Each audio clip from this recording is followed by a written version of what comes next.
যাও।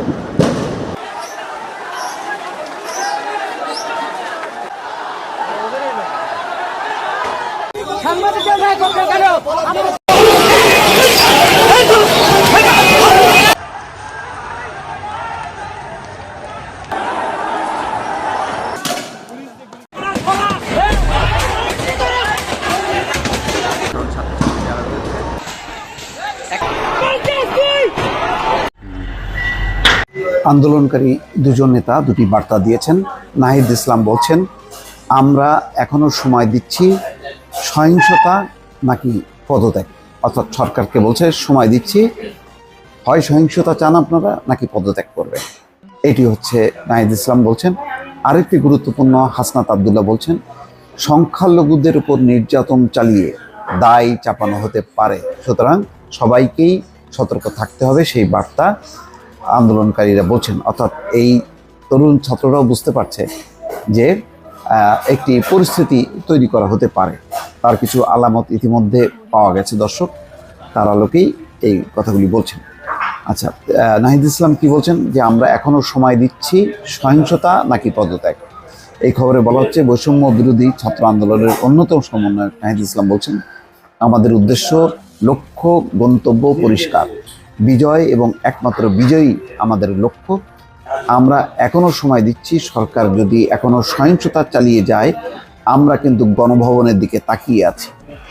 আপনাকে ঠিক করতে হবে শেখ হাসিনা, আপনি কি এখনো সহিংসতা চালাবেন, রক্তপাত চালাবেন, নাকি ছাত্রদের দফা অনুযায়ী পদত্যাগ করবে। তার মানে এখনো বলছেন যে আমরা কিন্তু গণভবনের দিকে তাকিয়ে আছি, অর্থাৎ শেখ হাসিনাকে সময় দিচ্ছে যে আমরা তাকিয়ে আছি, সেখান থেকে একটা সিদ্ধান্ত দেবেন যে আপনি কি রক্তপাত চান, সহিংসতা চান, নাকি পদত্যাগ করবেন। রোববার দুপুর ৩টায় শাহবাগে ছাত্র নাগরিকদের উদ্দেশ্যে তিনি এসব কথা বলেন। নাহিদ ইসলাম বলছেন যে আজ আওয়ামী সন্ত্রাসীরা সরাসরি মাঠে নেমেছে। আওয়ামী লীগ দেশে একটি গৃহযুদ্ধ তৈরি করতে চায়, দেশটা একটা গৃহযুদ্ধের পরিস্থিতিতে ছেড়ে দেওয়া হচ্ছে। ছাত্র জনতা যে কোনো মুহূর্তের জন্য প্রস্তুত। আজ লাঠি তুলে নিয়েছি, যদি লাঠিতে কাজ না হয় আমরা অস্ত্র তুলে নিতে প্রস্তুত। আপনারা প্রতিরোধ করুন, রুখে দাঁড়ান, সন্ত্রাসীদের বাংলাদেশ ছাড়া করতে হবে। তিনি বলেন, আমাদের এক দফা দাবি ঘোষণা হয়ে গেছে, এখন আমাদের ভবিষ্যৎ বাংলাদেশের রূপরেখা ঘোষণা বাকি। আমাদের যদি গুম করা হয়, খুন করা হয়, গ্রেপ্তার করা হয়, যদি ঘোষণা দেওয়ার মতো কেউ না থাকে, আপনারা আন্দোলন অব্যাহত রাখবেন। কি পরিমাণ দৃঢ় প্রত্যয় যে আমাদের সবাইকে যদি গুম খুন করা হয় তাহলে আপনারা এই কাজটি করবেন।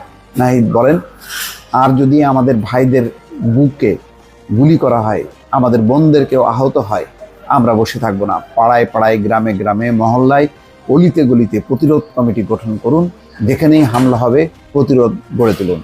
নাহিদ ইসলাম বলেন, আমরা এই সরকারকে মানি না, এখন থেকে দেশের নেতৃত্ব দেবে ছাত্র জনতা। ছাত্র জনতার ঘোষণা চূড়ান্ত ঘোষণা।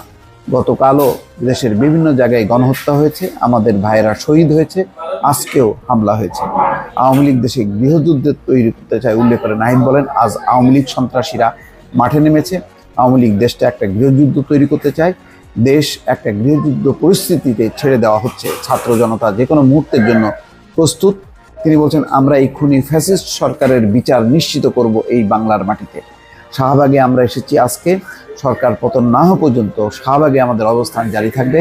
পুনরায় মোবাইল ইন্টারনেট বন্ধ করে দেওয়া হয়েছে, ব্রডব্যান্ড ইন্টারনেটও বন্ধ করে দেওয়া হতে পারে। এই ধরনের ষড়যন্ত্র এবার কোনো কাজে লাগবে না। যদি ইন্টারনেট বন্ধ করে দেওয়া হয়, তবুও আমরা রাজপথে থাকব। এইদিকে আর এক সমন্বয়ক খুব গুরুত্বপূর্ণ কথা বলছেন, অর্থাৎ একটা পরিস্থিতি তৈরি করা যাতে প্রতিবেশী দেশও সেই বিষয়ে তাদেরকে কাছে টানা যায়। সংখ্যালঘুদের উপর নির্যাতন চালিয়ে দায় চাপানো হতে পারে হাসনাত আবদুল্লাহ। তিনি বলছেন যে আজকের রাষ্ট্রীয় কায়দায় সংখ্যালঘুদের উপর নির্যাতন চালিয়ে তার দায়ভার ছাত্র জনতার উপর চাপানো হতে পারে। সংখ্যালঘু নির্যাতন নাটকের ফাঁদ থেকে বিরত থাকুন। রোববার সন্ধ্যা 7টার দিকে হাসনাত আবদুল্লাহ এক ভিডিও বার্তায় এসব কথা বলেন। তিনি এটি তার ফেসবুক আইডিতে শেয়ার করেন। হাসনাত আবদুল্লাহ ভিডিও বার্তায় বলেন, আমাদের পরিচয় কোনো হিন্দু, মুসলিম, খ্রিস্টান, বৌদ্ধ নয়। আমাদের পরিচয় হচ্ছে মানুষ। আমাদের আর দুটি পরিচয়, নির্যাতক ও নির্যাতিত। আমাদের আন্দোলন নির্যাতকদের বিরুদ্ধে, আমাদের আন্দোলন বৈষম্যের বিরুদ্ধে। এদিকে যারা লং মার্চে আসতে পারবেন না, তাদেরকে স্থানীয় সংখ্যালঘু গোষ্ঠীকে রক্ষার নির্দেশনা দিয়েছেন সমন্বয়ক আব্দুল্লাহ সালেহিন আয়ন। দর্শক, ঘোষণা খুব পরিষ্কার এবং ছাত্ররা খুবই দৃঢ়চিত্ত। এখন এই পরিস্থিতি উত্তরণে সরকার কি করবে, এই জন্যই নাহিদ ইসলাম বলছেন যে আমরা গণভবনের দিকে তাকিয়ে আছি। দর্শক, ভালো থাকবেন। আল্লাহ হাফিজ।